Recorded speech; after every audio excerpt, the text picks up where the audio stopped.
खबरें जो आपको सीधे जोड़ती हैं हमसे, जिनका आपकी जिंदगी पर होता है सीधा असर। खबरों की वही तस्वीर, बिना बदले बिना डरे, जज्बा सच का लिए, सच दिखाते हैं। नमस्कार, मैं हूं रश्मि पांडे और आप देख रहे हैं R7 लाइव न्यूज। आइए नजर डालते हैं इस वक्त की बड़ी खबर। नमस्कार, आप देख रहे हैं R7 लाइव न्यूज़ और मैं हूं आपके साथ सिराज अहमद। R7 लाइव की टीम लगातार जनता के बीच में पहुंच रही है और जनता से 2022 के विधानसभा चुनाव को लेकर के बातचीत कर रही है। उसी कड़ी में आज हमारे साथ भारतीय जनता पार्टी अल्पसंख्यक सभा के जिला अध्यक्ष मोहम्मद शरीफ हमारे साथ मौजूद हैं। उनसे बात करेंगे कि आखिर 2022 के विधानसभा चुनाव को लेकर उनकी पार्टी की क्या रणनीति है। फिलहाल अभी हाल ही में जिला अध्यक्ष बने हैं, तो वो किस तरह से अल्पसंख्यक समाज को भारतीय जनता पार्टी के वोट बैंक के रूप में जोड़ने का काम करेंगे। आइए हम बात करते हैं। शरीफ जी, आप हमारे चैनल पर बहुत बहुत स्वागत है। बहुत बहुत धन्यवाद आपका। शरीफ जी, जिस तरह से देखा जा रहा है कि विधानसभा चुनाव करीब में है जी और कुछ समय बचा है, ऐसे में आपकी पार्टी किन मुद्दों के साथ चुनावी मैदान में होगी? हमारी भारतीय जनता पार्टी ने जो नारा दिया है, सबका साथ, सबका विकास, सबका विश्वास, उसी मुद्दे को लेके हम सब लोग चल रहे हैं। और माननीय मोदी जी ने यही नारा दिया है और उसको सच करके दिखा दिया है। हमारा जो अल्पसंख्यक समाज है, मुस्लिम समाज, वो तमाम लोगों से हमारी बात होती रहती है और हमारा काम तो है मुस्लिम समाज को जोड़ना और शहर से लेके ज़िले ज़िले जाना। और हर ज़िले में मैं जहाँ भी जाता हूँ, ये हमारी भारतीय जनता पार्टी का सौभाग्य है या ये हमारा सौभाग्य है कि मैं जिस ज़िले में जाता हूँ उस ज़िले में मुस्लिम समाज की भीड़ लग जाती है।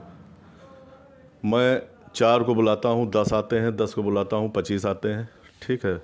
और जिन जिन लोगों से मैं बात करता हूँ कि भाई हमारी जो भारतीय जनता पार्टी है वो कैसी पार्टी है, हमारा मुस्लिम समाज भाई ये कहता है कि भारतीय जनता पार्टी अच्छी पार्टी है। पहले हम लोग इसको नहीं समझ पाए, लेकिन जब से माननीय मोदी जी की 2 बार से सरकार बनी है, तब से हम लोगों ने जाना है और समझा है कि भारतीय जनता पार्टी सबसे अच्छी सरकार है, सबसे बढ़िया सरकार है। इससे अच्छी सरकार ना अभी तक कोई रही है और ना रहेगी। अच्छा नेताजी, सबसे बड़ी बात है जिस तरह से आप कह रहे हैं कि लोगों का कहना है कि जो आप 10 बुलाते हैं 25 आते हैं।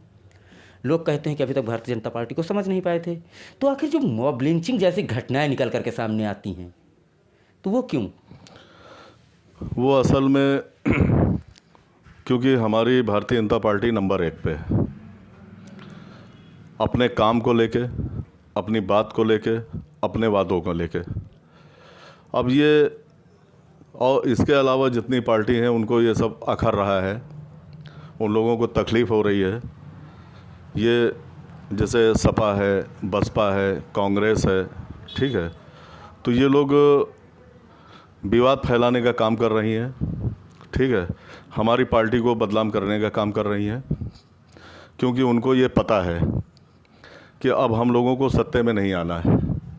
उन लोगों को ये भी पता है कि भारतीय जनता पार्टी सत्ता में है और हमेशा सत्ता में रहेगी, क्योंकि मुस्लिम समाज तो हमारा है ही है। वो तो हमारा मुस्लिम समाज जो है नंबर 1 पे जोड़ता चला जा रहा है।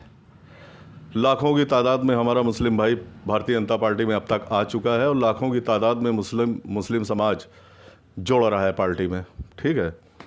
2022 तक, यानी 2022 के पहले हमारा काफ़ी मुस्लिम समाज भाई जो है भारतीय जनता पार्टी में जोड़ गया है, जो भारतीय जनता पार्टी की जिसने सदस्यता ले ली है, खुद से सदस्यता ली है भारतीय जनता पार्टी में। मुसलमानों ने खुद से वो सदस्यता ले रहे हैं, अपनी मर्जी से, अपनी खुशी से, ठीक है। नेताजी, फिलहाल जब ये सरकार बनी थी भारतीय जनता पार्टी की, केंद्र में बनी, उसके बाद राज्य में बनी, उत्तर प्रदेश में बनी, तब एक वादा किया गया था सरकार के द्वारा कि पेट्रोल आसमान छू रहा है, जब 70 रुपये लीटर पेट्रोल बिक रहा था। लेकिन आज की डेट में देखा जाए तो 100 रुपये पार कर चुका है। गैस सिलेंडर उस समय 400 का था, आज 1000 पार कर चुका है। कड़वा तेल आप देख रहे हैं कहाँ जा रहा है। तो ऐसे बहुत से मुद्दे हैं जो आपकी सरकार को घेरने के लिए विपक्ष के पास मौजूद हैं। किस तरह से आप काम करेंगे? देखिए, ये तेल का मुद्दा रहा, गैस का मुद्दा रहा, ठीक है, ये तो पब्लिक अब बहुत जागरूक हो गई है, ठीक है। पब्लिक का ये कहना है कि भाई कांग्रेस की सरकार थी, उसने क्या दिया, सपा की गवर्नमेंट थी, उसने क्या दिया, बसपा की गवर्नमेंट थी, क्या किया, सिर्फ उन लोगों ने लूटने का काम किया है, ठीक है। आज अगर मान लो तेल का रेट बढ़ा है या गैस का रेट बढ़ा है, ठीक है, तो अब इसमें इतनी बड़ी आपदा आ गई कोरोना काल को लेके, ठीक है, धीरे धीरे करके 2 साल से ऊपर हो गए। हमारी केंद्रीय सरकार और हमारी यूपी सरकार, माननीय मोदी जी, माननीय योगी जी ने जो काम किया, अब आप समझ लीजिए कि 2 साल से फ्री राशन दे रही है हमारी गवर्नमेंट, भारतीय जनता पार्टी, ठीक है, और खुल के विकास कर रही है। सिलेंडर फ्री देने का काम किया, 2.5 लाख रुपया मकान देने का काम किया। विपक्ष तो आरोप लगा रहा है कि जो सिलेंडर दिए गए हैं, अब वो सिलेंडर गरीब आदमी नहीं भरा पा रहा है। नहीं, ये विपक्ष का गलत आरोप है, ऐसा नहीं है, क्योंकि सिलेंडर जो वहाँ के कर्मचारी हैं वो घर जा जा के दे रहे हैं, ठीक है। हाँ, थोड़ी सी महंगाई हो गई है, ये बात सच है, ठीक है। थोड़ी सी है या पहले से दुगनी है नेताजी, सीधी सी बात है जी, लेकिन थोड़ी है या दुगनी है? नहीं, बहुत थोड़ी है। मतलब पब्लिक का ये कहना है, किसी भी जात की पब्लिक हो, मुसलमान हो, हिंदू भाई हो, हमारा कोई किसी भी जात का आदमी हो, उनका ये कहना है कि चलिए ठीक है, किसी वजह से, ठीक है, महंगाई अगर थोड़ी बढ़ी है, तो वो हमारे माननीय मोदी जी और हमारे माननीय योगी जी उसको 2022 तक आते आते वो कंट्रोल कर लेंगे, ठीक है।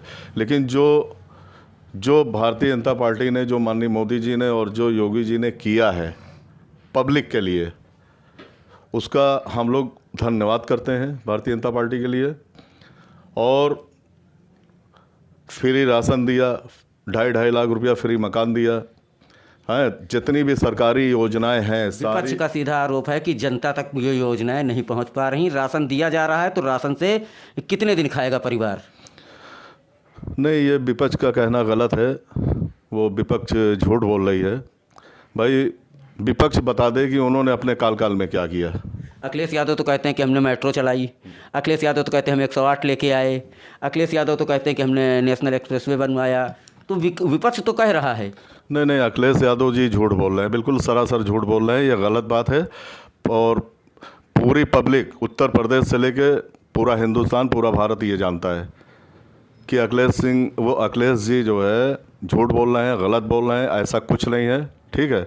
हमारी भारतीय जनता पार्टी की जब सरकार आई केंद्र में और यूपी में, तो ये सब काम करने का और ये सब लाने का, विकास करने का, ये काम हमारी भारतीय जनता पार्टी ने किया और किसी पार्टी ने नहीं किया। तो क्या इससे पहले विकास नहीं था? नहीं, इससे पहले विकास नहीं था, इतना विकास नहीं था। पब्लिक तरह कर रही थी, पब्लिक परेशान थी, ठीक है। नेताजी रायबरेली में कितना विकास हुआ है? हमारी रायबरेली में विकास ये हुआ, हम आपको बता दें कि जो हमारी जानकारी में है, हम सभी लोगों की जानकारी में है कि कम से कम 2,500 मुसलमानों को, सिर्फ मुसलमानों की मैं बात कर रहा हूँ, बाकी तो सबको मिले हैं, वो किसी भी जात का आदमी हो, सबको 2.5 लाख रुपया और फ्री मकान मिले हैं। जो मेरी जानकारी में है, कम से कम 2,500 मुसलमानों को हमारे रायबरेली ज़िले के अंदर में जो मकान बने हैं फ्री, 2.5 लाख रुपया, जो हमारे माननीय मोदी जी की जो योजना थी 2.5 लाख रुपए, वो मिला, ठीक है। 5 लाख रुपए इलाज करने के लिए आयुष्मान कार्ड हमारे माननीय प्रधानमंत्री जी ने जो लागू किया, ठीक है, उसका पब्लिक ने लाभ लिया, उसका फ़ायदा मिला है। कम से कम हमारा ख्याल है कि 25,000 लोगों से ऊपर उनके आयुष्मान कार्ड हमारे रायबली में बन चुके हैं, हमारे रायबली ज़िले में, जो उनको लाभ मिल रहा है 5-5 लाख रुपए। सरकार ने तो कहा था कि गड्ढा मुक्त सड़कें होंगी। रायबली में कितनी गड्ढा मुक्त सड़कें हैं? नहीं, वो असल में हुआ ये है कि अब क्योंकि ये तो सभी जानते हैं कि जब बरसात आती है तो जो उसका तारकोल होता है, ठीक है, वो फूल जाता है, गल जाता है और सड़कें जो है डैमेज हो जाती हैं। अब क्योंकि इधर एक ऐसा माहौल बन गया मौसम का कि उससे जो है लगातार जो है पानी गिरता रहा, मौसम बदलता रहा और रोडें जो है डैमेज होती रहीं। तो अब क्योंकि अब मौसम सही हुआ है तो अब हमारी जितनी भी रोडें हैं शहर से लेके प्रदेश तक की करीब सभी रोडें हमारी सही हो गई हैं। हमारी यूपी सरकार ने हमारी रोडों को सही करवा दिया और जो कहीं कहीं बची हैं उस पर काम चल रहा है और सभी अधिकारियों को आदेश कर दिया गया है ज़िले में कि किसी भी रोड पे, किसी भी सड़क पे एक गड्ढा न दिखना चाहिए। ये हमारे माननीय योगी जी ने आदेश कर दिया सभी अधिकारियों को और सभी अधिकारी आदेश का पालन कर रहे हैं और रोड अब अच्छी दिख रही हैं। अच्छा, लखीमपुर में एक घटना घटती है नेताजी जी। केंद्रीय गृह राज्य मंत्री के बेटे के द्वारा किसानों पर बर्बरता के साथ गाड़ी चढ़ा दी जाती है। उस पर काफ़ी हाहाकार मचता है, बवाल होता है। प्रियंका गांधी, अखिलेश यादव, सभी राजनीतिक दल वहाँ पहुँचना चाहते हैं। किसी को हाउस अरेस्ट किया जाता है, किसी को रोक लिया जाता है। काफ़ी हाहाकार के बाद आखिर केंद्रीय गृह राज्य मंत्री के बेटे की गिरफ्तारी होती, तो ऐसा क्यों सरकार की लापरवाही? हाँ, ये आपने बहुत अच्छी बात पूछ ली। अब धीरे धीरे सभी को पता चल गया है कि इसमें क्या राजनीति हुई है। एक अकेली सिंगल पार्टी है हमारी भारतीय जनता पार्टी, ठीक है। पार्टियाँ जितनी थी वो तो सब ख़त्म हो गई, ठीक है। और इन पार्टियों को समाजवादी, सपा, बसपा, कांग्रेस, इन सभी पार्टियों को ख़त्म करने वाला कौन है? वो है पब्लिक, जनता, ठीक है। पब्लिक उजागर हो गई है, पब्लिक जागरूक हो गई है, पब्लिक अब सब समझ गई है, जान गई है, ठीक है। ये जो आरोप लगाए हैं ये सभी पार्टी के लोगों ने मिल के भारतीय जनता पार्टी में, ठीक है, कि ये जो वहाँ कांड हुआ, ठीक है, उस कांड में भी राजनीति हुई है सभी पार्टियों ने मिलके, क्योंकि अब उनके पास कुछ रहा नहीं। जो हमारी विरोधी पार्टी है उनके पास कोई मुद्दा रहा नहीं। विपक्ष तो कह रहा था कि पहले केंद्रीय गृह राज्य मंत्री को बर्खास्त किया जाए, उसके बाद उस मामले की जांच हो। हालांकि उस मामले पर गिरफ्तारी हुई है, लेकिन विपक्ष का जो आरोप है पहले केंद्रीय गृह राज्य मंत्री को बर्खास्त किया जाए।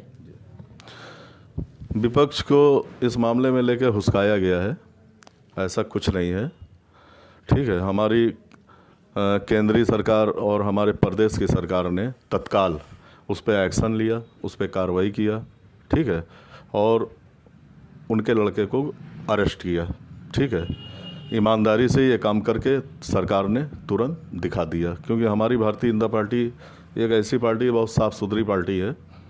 हमारी भारतीय जनता पार्टी में ये छूट नहीं है, ये आदेश नहीं है कि किसी आपराधिक को रखा जाए, वो कितना बड़ा भी हो, कुछ भी हो। हमारी पार्टी में किसी अपराधी को नहीं लिया जाता है और हमारे कायदे कानून नियम, हमारा जो पार्टी का अनुशासन है, ठीक है, जो भारतीय जनता पार्टी का अनुशासन है और जो कानून नियम है वो आज तक किसी सरकार में नहीं रहा है और ना होगा।